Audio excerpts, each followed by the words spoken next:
Good evening and afternoon and morning, everyone. I'm excited to be here again with you today in your journey beyond codependency and discovering your own well-being and happiness after codependency by coming to know, love, and be who you are. So I'm Marshall Bircher, and that's what I help codependents accomplish, as I have done that in my own life, and I've been at this now for a good 14 years. So adventure. Today we have episode number 2 in the anatomy of codependency. Today we're going to be talking about how codependency attempts to generate connection and then what self-advocacy does to generate that connection. So stick around for that, and at the end of the episode and talk about the new enrollment option that's open with the self-trust course. So if you want to learn more about the importance of self-trust and your chance to work with me live, stick around to the end. Let me get this shout out real quick to the community real fast here on the Facebooks. So the community is your safe haven where you can find tools, you can find guidance, and you can find support in your journey in knowing, loving, and being who you are. The link is above on Facebook, below on YouTube. And if you're watching via YouTube, hit that subscribe button and hit the bell as I upload new trainings weekly, as well as posts and infographics and stuff. You can also, in the description above on Facebook and below on YouTube, you can click on the links component and you can connect with me on Instagram, on my podcast, on TikTok, and all that. So you can get more of what I produce. All right, so let's get started here today. So yes, say hi to comments below. Let me know how you're doing. Let me know what's going on for you. And let's jump in. So episode 2 here, codependency and creating connection. Now, we have three fundamental necessities for our well-being, and that is we need safety, we need connection, and we need identity. Today we're talking about connection. In the previous episode we talked about safety. So connection has 3 elements to it. Connection exists between ourselves, so me to myself. It exists between me and others, and it exists from others to me. So this creates a triangle that I call the triangle of connection. Me to myself, me to others, others to me. And codependency, it does very specific things in each of these 3 types of connection in order to feel connection in its experience. So with the me to me aspect of connection, through codependency, my sense of connection to self is actually severed. It's reduced. It's ignored. It's minimized. It's denied. I even try to change myself so that I can have a connection with a false sense of self that is more or less shaped towards what what other people would want to experience from me, what would please them. So largely, the connection to self in codependency is a denial of self, denial of feelings, denial of wants, denial of needs, denial of our own worth, our own boundaries, our own personhood. Now, codependency then, because it's denying self, is going to maximize its sense of external connection by focusing on other people, places, and things in which to feel that connection and gain its own sense of safety, connection, and identity from that. So this is where that second component of connection of me to other people comes into play.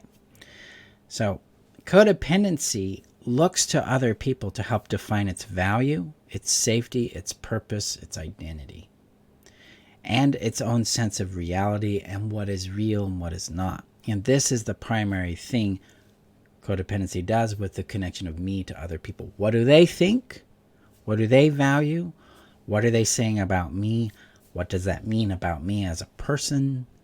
And that governs the codependent's sense of self, their sense of value, their sense of purpose, their sense of belonging. This is where people-pleasing habits come into play. This is where controlling habits show up, where we're trying to either control outcomes so that they'll be happy with us. We're trying to control other people, other places, other things, to make them be more of what we think they should be so we can have more connection with them. And then it's also where we tend to avoid conflict. It's where we tend to avoid bringing up needs and wants expressing differences in opinions, rocking the boat, that kind of thing. So this is where we're expressing a lot of our codependent behavior. We also tend to absorb responsibility for other people's emotions and then take on the responsibility of regulating those emotions, and that gives us some sense of connection and purpose with that other person. And comes that third element of connection, that is how others relate to us. Now, codependency, typically others relate to us in a way that they feel it's a transactional experience. We're in relationships with people that use us, where we allow them to violate our boundaries, where we don't advocate or stand up for ourselves, and where we are effectively showing them what we will allow them to do by not saying no to the things that we don't want, that we don't need, the things that hurt or upset us. Instead, we become a doormat to whatever they want, and they learn that they can take what they want from us, and we'll respond to that in a particular way. So codependency tries to create connection through pleasing others and dissolving our sense of person so that we don't create conflict, which then leads to other people being upset or disappointed, which to a codependent can feel pretty fatal. It can feel like a huge judgment on one's sense of self, one's sense of value, one's sense of safety. And this is no wonder this happens. I mean, a lot of times people with this habit, we have been raised to believe that our value is contingent on the feelings the other person has. So if mom isn't happy or dad isn't happy or a significant person is not happy with us, we have lost our ability, we have lost our inherent lovability, our worth, our value as a person. I feel very threatened in that experience because, well, what do? They might withdraw. They might pull away from us. They might abandon us. We won't be loved. We'll be discarded. So that's really comes from the impact, the injury of not being valued and cared and protected for who we are, but instead being used, being neglected, being harmed for who we are. Now, the self-advocacy component in connection, this is where the work is. This is where the challenge comes in. But this is where we start to experience authentic, safe, warm connection with ourselves, with others, and others begin to experience that with us. So in the self-advocacy component here, when I'm relating to myself, it's with love, it's with respect, it's with honesty, and it's with ownership. So basically, I become accountable to myself. I'm like, what am I feeling? What am I needing? What am I wanting? And then behaving in a way that respects and values those things. So that's when I say no to things I don't want. That's when I ask for things I do. That's when I take the risks necessary to have connection and experience in my life.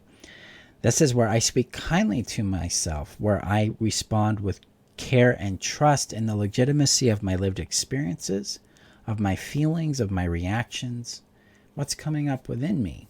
Because that self-trust is critical to our healing. Without it, we're not going to get down the road, because in our experience of codependent connection, our emotions have been gaslit. Our lived experience has been questioned. We've been taught to doubt ourselves. So internally, we're like, oh, that's not right. That shouldn't be there. I shouldn't feel this way. We don't trust our own lived experience. Is this even real? Am I seeing things correctly? Am I just making this up? Things like that tend to show up that way. And in self-advocacy, we operate from self-trust. Self-trust has three components. The first one's called innate legitimacy. I trust the legitimacy of my reactions. They're there for a valid reason, usually because of something that happened in the past or in that event. And when I can trust my reactions, I can connect to my lived experience and access what really happened, so I can make a choice about that is aligned with my well-being and my happiness. This is where we get into the idea of congruence, which is another core principle of self-trust.